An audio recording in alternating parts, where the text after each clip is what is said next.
এখন non disclosure চুক্তি ভঙ্গ করতে হলে বা এটা বিলুপ্ত করতে হলে সব রাজনৈতিক দলকে এক হতে হবে। শুধু জামাত বিএনপি একসাথে হলে হবে না, এখানে আওয়ামী লীগকেও লাগবে। আওয়ামী লীগ বিশাল একটা বৃহত্তর সংগঠন। তো নন ডিসক্লোজার চুক্তি ভঙ্গ করতে হলে বা এটা বিলুপ্ত করতে হলে সব রাজনৈতিক দলকে এক হতে হবে এবং জনগণের স্বার্থেই এক হতে হবে।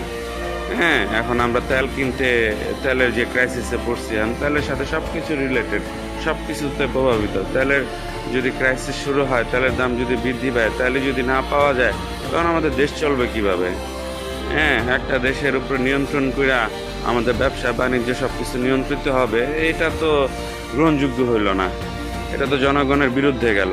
কারণ জনগণের পক্ষে থাকবে সব দল একসাথে হন, নন ডিসক্লোজার চুক্তির বিরুদ্ধে একসাথে হন। সব দলের অংশগ্রহণ থাকতে হবে এবং আলাপ আলোচনা করে দেশের মানুষের জন্য ভালো করতে হবে। এটা প্রধানমন্ত্রীকে উদ্যোগ নিতে হবে।